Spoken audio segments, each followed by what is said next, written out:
Welcome back to part 2 of our counselors episode. Let's talk specifically about the differences between the primary and secondary programs. Can each of you discuss this topic from your perspective? Yes, I've worked at Ford City many years ago as a social studies teacher. Worked at Katanning Junior High School and now at Katanning High School again, initially as a social studies teacher, but now as a counselor. And like I said, a counselor at junior high here. There are slight differences, but ultimately the same programming gets utilized. Just as these gentlemen mentioned, you know, the principals may be different. They may want things done differently. Maybe the paperwork end of it's done a little bit differently. But ultimately, they're the same. And just like Kirk had mentioned, you know, a lot of parents, and my wife being included, she doesn't really understand the benefit or the need of those in-service days or Act 80 days, et cetera. Those are to benefit the kids.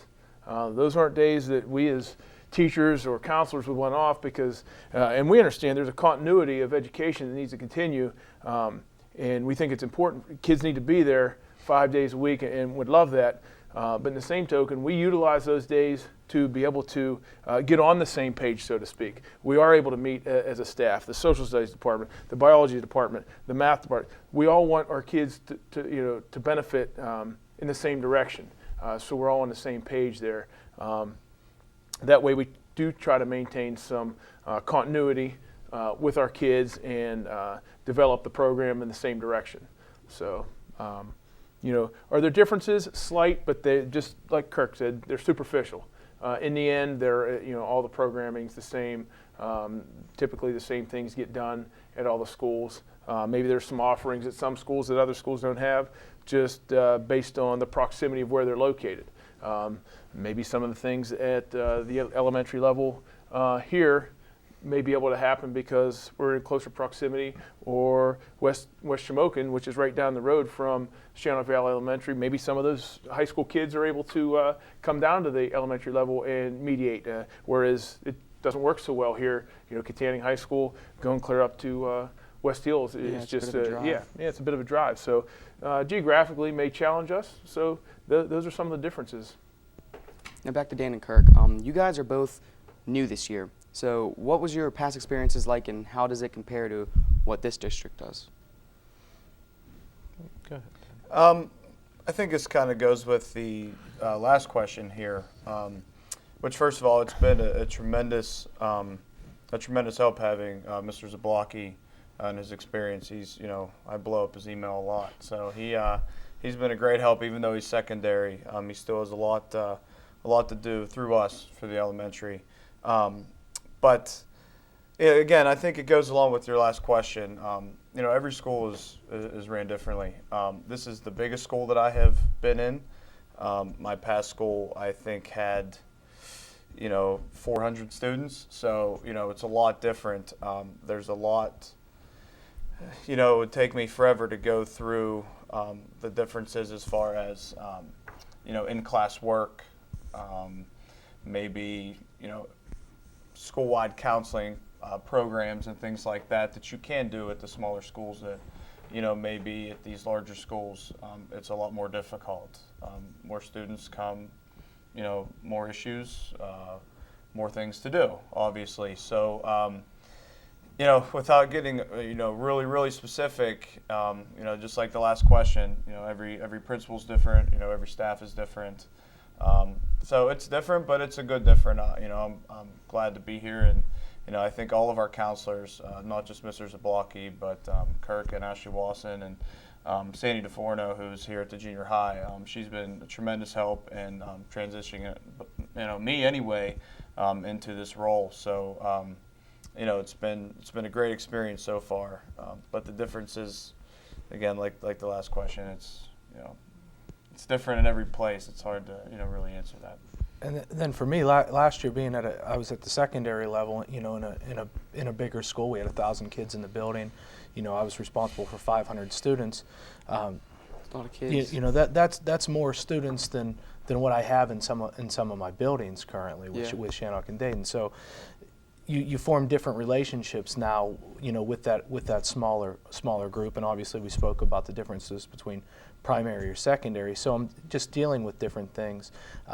But to compare it though, even though I had another counterpart, at that secondary level, here, we have a whole team of guidance counselors.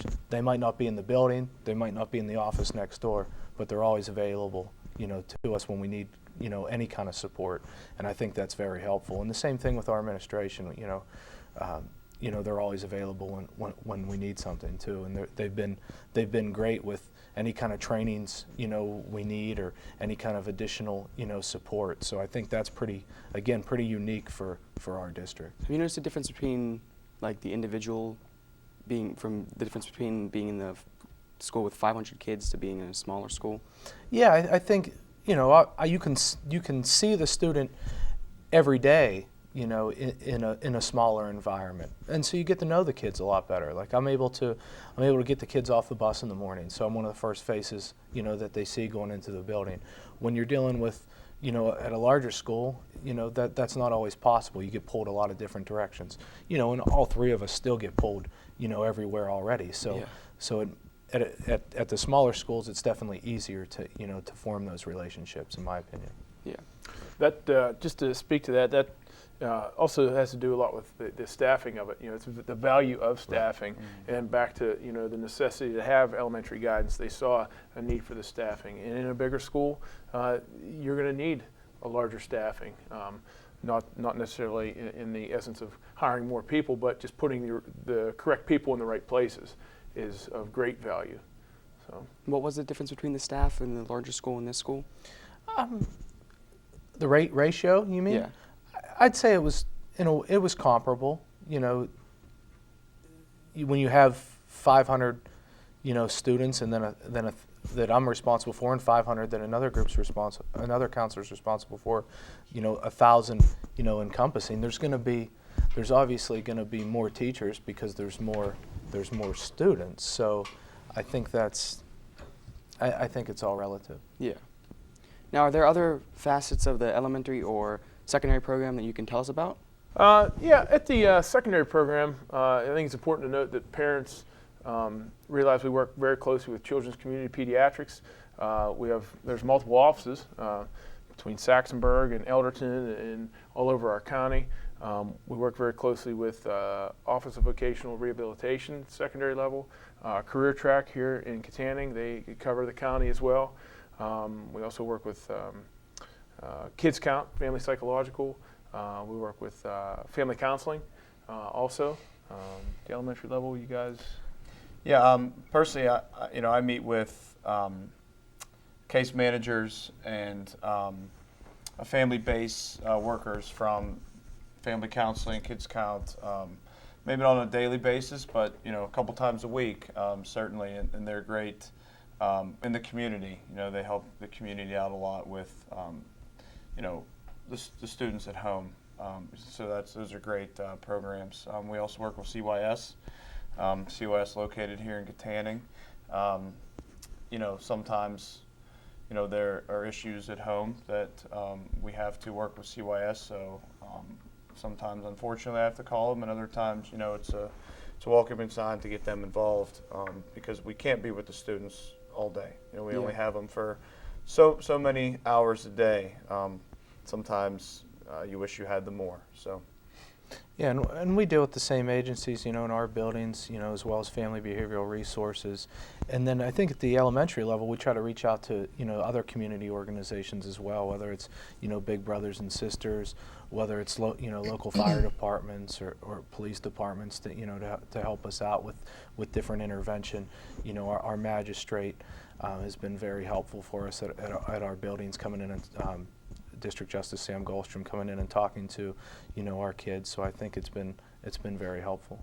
Kids really enjoy that? Yeah, they do. Yeah. I think when they can put a face, to someone in the community that they've seen, at these higher up positions, whether it's a police officer, a firefighter, or a district magistrate, I think it really means something to them. Yeah. That they're going to take time out of their busy, important day to come in, and spend some time with them. I know at the elementary level, as well as the secondary level, District Magistrate Gary DeCovo, he comes in quite often with his Drugs Kill Dreams program.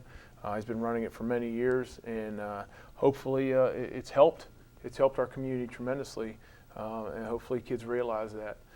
Local business owners here in Katanning specifically, I know have helped. Specifically Fred Bonello at Dizzy Lizzie's. Anytime I've needed help with getting some food for a family, and he was always able to make our money that the teachers would donate. A lot of times he would make it go a long way, as long as he could. So I know local businesses out in Rural Valley, communities seem to take care of the kids, even if they don't have kids in the schools, whether they be secondary. I know originally I'm from Ford City, and they really rally behind their kids down there too, at Lenape, at Ford City High School. So our community members, I think parents should know, support the businesses we have, because they do help us out. And I just important to note that although they are district justices, owners of businesses, they don't have to do these things. These are completely volunteer work, but at the same time, it's what it takes to help a community run. It's wonderful to see, and just again to note that this is volunteer time that they do, aside from their jobs, so that they understand helps the community, and it really does. It really does, and like Kirk said, the kids enjoy, they enjoy them coming in. Now, every year we hit on this subject, and since we don't have a show dedicated to this year, I just want to ask a few things about bullying. Now, why has it become such a problem? Well, I don't think bullying's ever become. It hasn't just. It's not like a light switch you just flipped on and oh my goodness, all of a sudden it's a problem. I'm 38 years old. It was a problem whenever I was in 7th grade at Fort City High School, and 10th or 11th grader came up and slapped me in the face. Because he didn't want me talking to his girlfriend or something. And for a while after that, I got bullied too.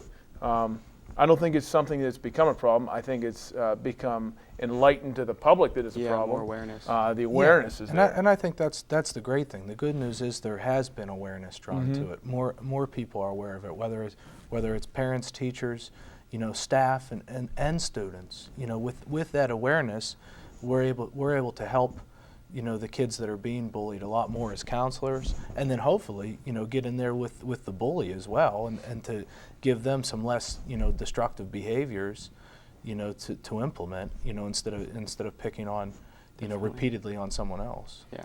And I think this goes along with a familiar face, comfortability of them speaking to us. I run into situations all the time where I'll be talking to a student and I'll say, well, how long has this been going on? And they said, well, they've been doing it for about a month. Come speak to me a month ago. Yeah. Don't let it last a month. I think that's when the problems really arise, is the longevity of what's going on. Tell your children to come to us whenever this is happening. Stop it before it gets too bad. Even if it takes a phone call from the parents, where I'm always open to phone calls. My line is always there for you to, if I'm not there, leave a message. I promise to get back to you. Never let it get to the point where it's something that's upsetting, everybody and causing more issues than it needs to be, because I feel, I feel like at our two buildings, we get to it pretty quickly when we know about it. I think the problems arise when we don't know about it. And again, going back to, we cannot be in every class every day. We can't be at every recess. We can't be at every lunch. And I just use recess and lunch because those are when all the students are together and it's like the social part of the day. Buses, same thing on buses. A lot of issues on buses. Stop the problems before it get too bad. And I think our students are great about coming to us if a friend is in trouble and in need, and we rely on that too. That trying to get rid of that mentality that you can't tell on someone else. There's a big difference between tattletelling, so to speak, and speaking out, about something that's wrong. Yeah. And it's at the elementary level, it's making the kids aware of that, increasing that awareness. We are going to take a short break and then come right back to discuss further how to help and prepare yourselves and your students for different things life may throw their way. Stay tuned. The brain is a remarkable organ. It's almost infinite in its capacity. Its ability to reach its full potential is limited by only one thing: the heart. For if the heart isn't fully engaged in what you're doing, if you have no drive, no passion, the brain will simply go through the motions. Find your success at Indiana University of Pennsylvania. Hello, I'm Cindy McCrae, Director of Arc Manor Addiction Recovery Center. Arc Manor is committed to confidential quality services 24 hours a day, including fully licensed residential, partial hospital, and outpatient treatment programs. With 39 years of experience in addiction treatment, Arc Manor puts an emphasis on the needs of special populations including women, co-occurring disorders, and adolescents. For more information, call 724-548-7607 or 800-323-1333. Brought to you by the Armstrong Indiana Drug-Free Communities Coalition.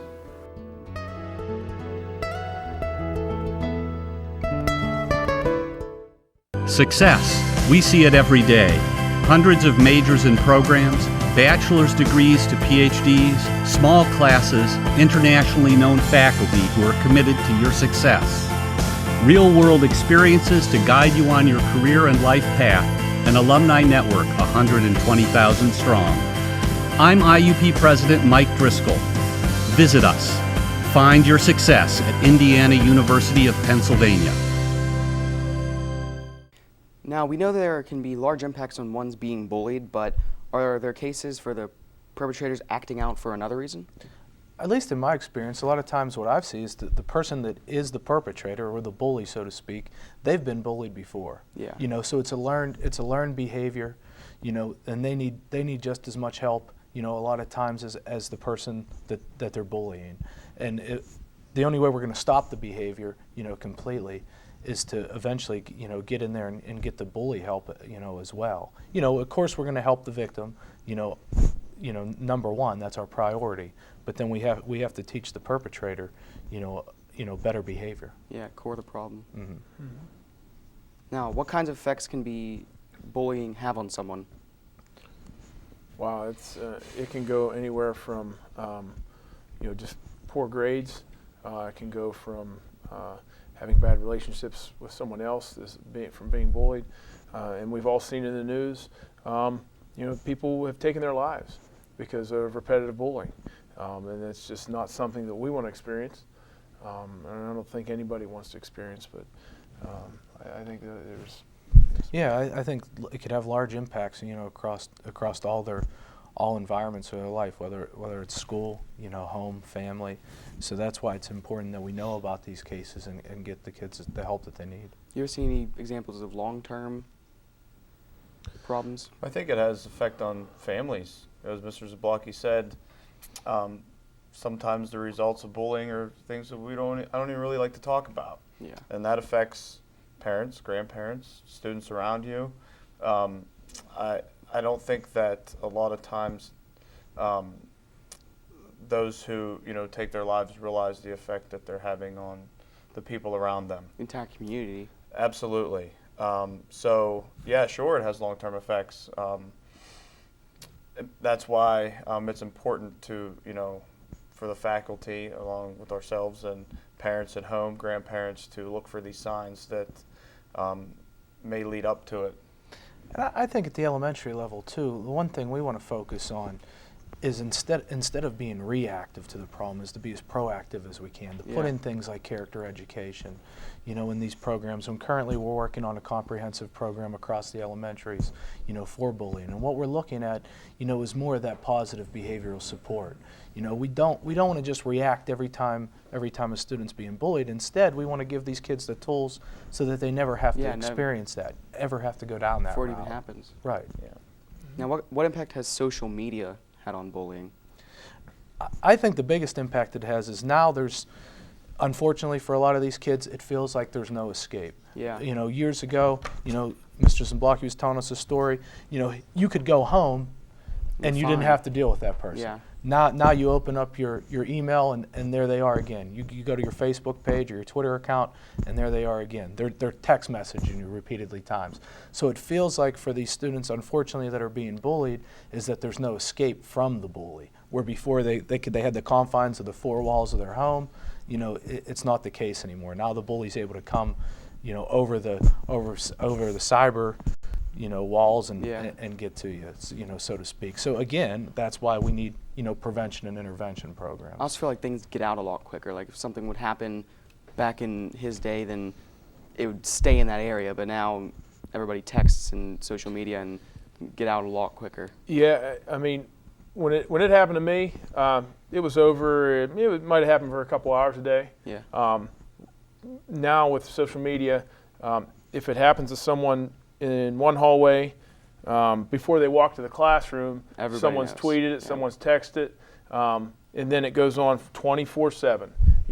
We had to go to school 6.5 hours a day or so, 7 hours a day. Got on the bus. Hopefully once the bus ride was over, I could be at home doing my thing, whether it's homework, whether it's outside playing, going to a sport, sports, whether it's practice. It's not there anymore. Social media has made bullying a 24/7 event. And not only with that, but it makes it worse because along with spreading it, whenever people spread it, the story gets changed a lot more. So it can start with something so simple, turns out to be completely different in the end. Absolutely. And I think the district has a pretty comprehensive cyberbullying policy as well. So that's something that we, rely on when it comes time to, dole out, consequences, to the bully and to be supportive, for the people that are being bullied. So we rely on, on those things. And I think the district was very forward thinking when they drafted that, policy to realize that, it's not just words between you and I. It's also things, done on the computer, on Facebook, on your phones. So I think that's important to know. Yeah. Now, what should parents know about these sources for their own benefit and to help educate their child? As far as the sources, I think parents should know that if you're gonna buy your child a phone, if a child's gonna have a phone, especially at the elementary level, if a child's gonna have a phone, they need to know it's the parent's phone. It's not the child's phone. Look at their phone. Be a pain in your child's behind and know what they're doing at all times. I firmly believe that. I have 4 children, and I want to know what they're doing at all times. Yeah. Yes, I want to give them their freedom, but at the same token, I also want to know what they're doing. They are still kids. They are still children. And I just think it's important that parents know that if you're going to give your child a resource of a phone, or if you're going to get a child a resource of being on Facebook, which technically, there's not too many 14-year-old elementary students. Legally, Facebook there's a legal age. And I know parents out there that have signed their children up on Facebook at the age of 7 or 8. That's to their discretion. I'm not putting them down for that. I think I'd be very cautious. If you're going to give your child a resource like that, then be very cautious and know what your child's doing. Have you seen that parents have followed up on that? Have you seen parents intervene with their child's cell phone? Yeah, I think it's important, as Mr. Zblocki said, is to monitor screen time, to monitor phone time as much as you can.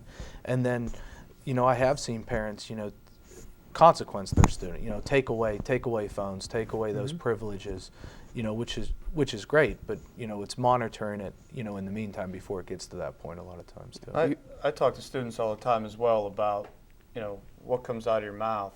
You can't reach out and grab it back and take it back. Especially in text messaging. It's the same thing with Facebook or Twitter, social media. You can't really hide behind your computer. A lot of times I feel you sit behind your computer, you're not physically saying it. So you can say a lot more. Absolutely. But except for social media, you're reaching out to a lot more people. A lot more people can view it. As far as educating your child, I think it's hard for them sometimes to realize, the privacy of what they're saying over the internet. Everybody can see those things. So, saying something to Kirk beside me is a lot different than me putting it on the internet and saying it to him. Because then everybody on the internet's going to see that, not Absolutely. just you two. And I think sometimes it's hard for them to understand that. Yeah. I really do. Especially at the younger age, and I think that's why, you know, and piggybacking off what Dave said, that's why it's so important for those young kids to give them that structured environment with the screen time. Okay. Are there differences in types of the responses to bullying between the primary and secondary buildings? Not really. We have a bullying policy, and we adhere to it. And then once again, it's on our website under school board, under the board policy. We adhere to it very closely. We don't necessarily adhere to the discipline end of it. That's for the principals and the vice principals to determine. We're more concerned with the effects of what is happening to the child socially, emotionally, academically. That's our concern. But our policy is our policy, and it runs from kindergarten through 12th grade. Well, that's our show for today. Our thanks go out to Mr. Dave Zablocki, Mr. Dan Walters, and Mr. Kirk Rierick, 3 of our school's guidance counselors. We know their schedule can be hectic. Our thanks also go out to the TV production students of Katanning High School, led by their teacher, Mr. Don Swanson. They were our film crew for today.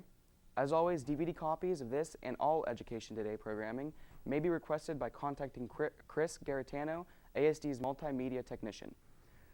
Please join us again next week for part 2 of this episode. Visit our website for updated information about the district and have a great week.